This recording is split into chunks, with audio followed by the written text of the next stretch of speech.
Le Malawi ouvrira en 2021 une ambassade à Jérusalem, une première en plus de 40 années de collaboration avec Israël. L'annonce a été faite par les ministres des Affaires étrangères des deux pays.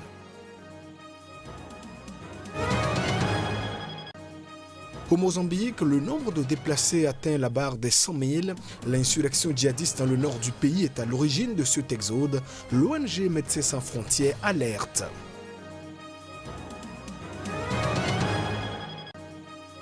Et puis, pas d'avancée sur les pourparlers relatifs à la construction du méga barrage de l'Éthiopie. Les positions des pays protagonistes sont figées. Les discussions ont pris fin, c'est ce qu'indique le Soudan.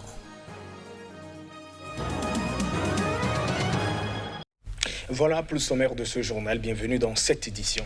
Le Malawi va ouvrir en 2021 une ambassade à Jérusalem, devenant le premier pays africain à établir une mission diplomatique dans la ville sainte en plus de 40 années de décennies de collaboration. C'est une annonce faite par les ministres des Affaires étrangères des deux pays à Jérusalem.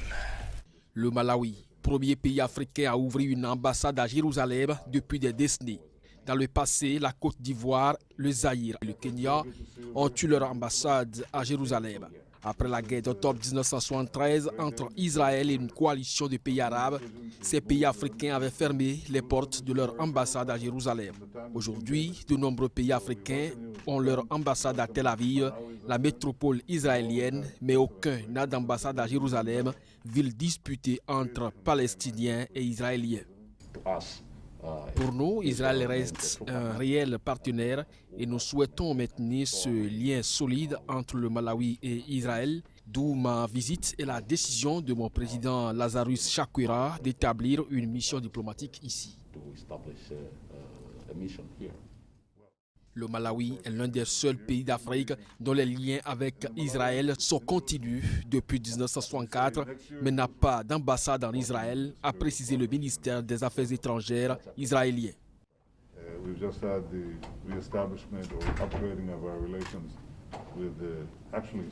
Nous venons d'établir ou d'améliorer nos relations avec le Soudan et le Tchad. Cela s'ajoutera à nos efforts en Afrique qui sont importants et nous espérons renforcer les liens entre Israël et le Malawi dans les domaines de l'agriculture, de la santé, de la cybersécurité, tous domaines qui, je pense, se prêtent à une telle coopération. Les États-Unis avaient transféré en 2018 leur ambassade en Israël de la métropole Tel Aviv à Jérusalem, ce qui avait ulcéré les Palestiniens, le statut de la ville sainte étant l'une des questions les plus épineuses en vue d'un règlement du conflit israélo-palestinien. Les députés éthiopiens ont approuvé ce jeudi l'état d'urgence décrété par le gouvernement fédéral dans la région dissidente du Tigré sur fond d'escalade militaire en cours entre les autorités de cette région du Nord et celle d'Addis Abeba. L'état d'urgence pourrait donc être élargi si nécessaire au-delà du seul territoire du Tigré. Précision. La tension est montée d'un cran ces derniers jours entre le gouvernement fédéral d'Addis Abeba et le gouvernement régional du Tigré qui ne reconnaît plus l'autorité de l'État fédéral depuis le report des élections nationales prévues en août. Le Front de libération du peuple du Tigré, le parti au pouvoir de cette région d'Éthiopie, a attaqué un camp militaire fédéral dans le Tigré, a accusé Abiy Ahmed dans un texte posté en pleine nuit sur Facebook et sur Twitter. Le Conseil des ministres du gouvernement fédéral a décrété mercredi l'état d'urgence pour 6 mois dans la région du Tigré, estimant que la situation a atteint un niveau tel qu'elle ne peut plus être empêchée ou contrôlée via les mécanismes habituels de maintien de l'ordre. On ignore encore quelle modalité prendra cet état d'urgence ou la nature concrète de la réponse militaire fédérale. Dans une adresse télévisée tôt mercredi matin, Abiy a précisé que des forces déloyales s'étaient retournées contre l'armée à Mekele, capitale du Tigré, et à Dansha, une ville de l'ouest de la région. L'attaque a fait de nombreux morts, des blessés et des dégâts matériels, a indiqué le Premier ministre. Dans un communiqué diffusé sur les médias régionaux, le gouvernement du Tigré a déclaré que les gradés et les soldats dépendants du commandement nord de l'armée éthiopienne basés à Mekele ont décidé d'être aux côtés du peuple du Tigré et du gouvernement régional. Il n'était pas possible de corroborer dans l'immédiat les différentes versions des deux camps. 9 membres du parti de l'opposant camerounais Maurice Kamto arrêtés le 22 septembre dernier, alors que leur parti, le Mouvement pour la Renaissance du Cameroun, et plusieurs autres projetaient une manifestation contre le régime de Paul Biya, ont été placés en détention à Yaoundé dans la nuit de mardi à mercredi. Ils ont été inculpés de tentatives de révolution, rébellion, attroupement aggravé pour avoir appelé à participer à des manifestations interdites et feront 6 mois de prison. Le 22 septembre, la police avait très violemment dispersé des centaines de manifestants, notamment à Douala, la capitale économique. Plus de 500 manifestants avaient été arrêtés dans plusieurs villes du pays. Parmi les militants inculpés figurent le porte-parole de Maurice Kamto, Olivier Bibou Nissak et le trésorier du MRC, Alain Foguet. Depuis le 22 septembre, Maurice Kamto, arrivé officiellement second à la présidentielle d'octobre 2018, s'estime séquestré à domicile sans procédure judiciaire. L'examen d'une plainte déposée par Kamto pour demander sa libération a été renvoyé au 12 novembre. Les experts des droits de l'homme des Nations Unies avaient demandé le 13 octobre au Cameroun de libérer le principal dirigeant d'opposition.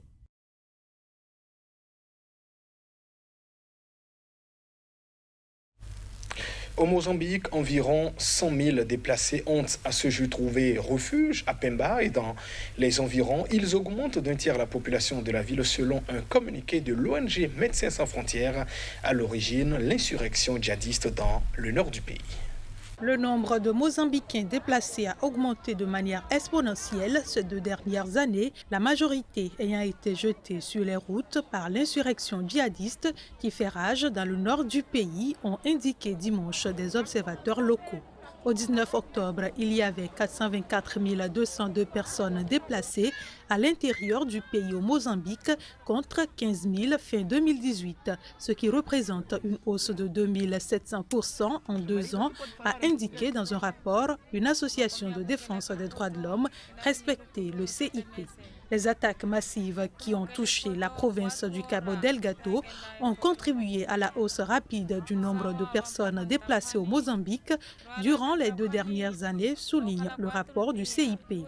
Après avoir lancé une première attaque en octobre 2017, le groupe désigné localement sous le nom de Al-Shabaab a lancé une sanglante insurrection djihadiste qui ravage la province du Cabo Delgado, une zone stratégique artesanais carregadas de pessoas e bens que não têm valor algo assim alto, le dernier rapport de l'ONG ACLED qui estime à 2000 le nombre de victimes, dont 1100 civils.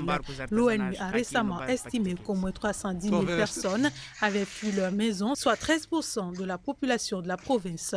La ministre des Affaires étrangères du Mozambique, Veronica Macamo, a demandé une aide internationale pour s'attaquer au problème des personnes déplacées, a indiqué dimanche le journal pro-gouvernemental Domingo. Au Kenya, le président Uhuru Kenyatta a annoncé une extension du couvre-feu nocturne ainsi qu'une interdiction des rassemblements politiques dans le pays. Il s'adressait à la nation à l'issue d'une réunion avec les acteurs de la lutte contre le Covid-19, dont les gouverneurs des différents comités. Le Kenya, qui s'était réjoui en septembre d'une baisse du nombre d'infections au Covid-19, a connu en octobre son mois le plus tragique. C'est ce qu'a déclaré le président kenyan Uhuru Kenyatta. Le pays a enregistré plus de 15 000 nouvelles infections sur un total de plus de 58 000 et environ 300 morts, soit presque le tiers des décès enregistrés depuis mars dernier. Concentré sur les métropoles de Nairobi et de Mombasa, deuxième ville du Kenya, durant la première partie de l'année, la circulation du coronavirus a récemment enregistré une forte progression dans le reste du pays. Face à cette situation, le président Uhuru Kenyatta a, dans un discours retransmis à la télévision, annoncé ce mercredi une extension du couvre-feu nocturne ainsi qu'une interdiction des rassemblements politiques sur tout le territoire.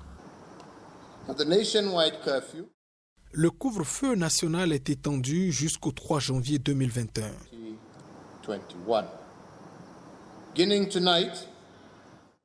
À compter de ce 4 novembre, le couvre-feu sera désormais effectif entre 22h et 4h du matin. Tous les rassemblements et réunions politiques sont suspendus pour une période de 60 jours et ceci prend effet immédiatement.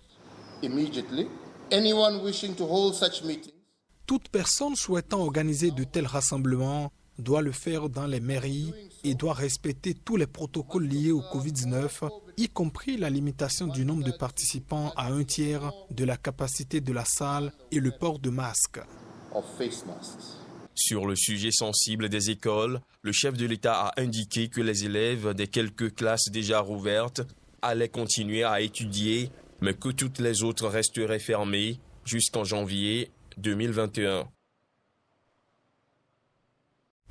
Les pourparlers avec l'Égypte et l'Éthiopie au sujet du barrage controversé sur le Nil avaient pris fin, faute de progrès tangibles. C'est une information donnée par les autorités soudanaises.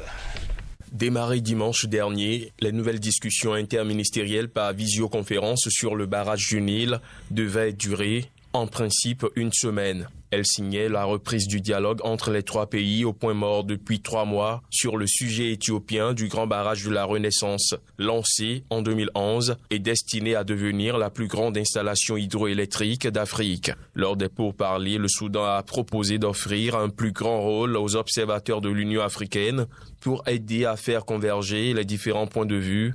Selon le ministère de l'eau soudanais, l'Éthiopie a accepté d'étendre le rôle des observateurs à l'Union africaine, mais l'Égypte a refusé. La principale pierre d'achoppement concerne les modalités de remplissage du réservoir du barrage, un sujet d'autant plus pressant que l'Éthiopie a annoncé le 21 juillet dernier avoir atteint son objectif de remplissage pour la première année. Le Nil, qui coule sur quelques 6000 km, est une source d'approvisionnement en eau et en électricité essentiel pour une dizaine de pays d'Afrique de l'Est. Plusieurs séries de négociations ont échoué ces dernières années.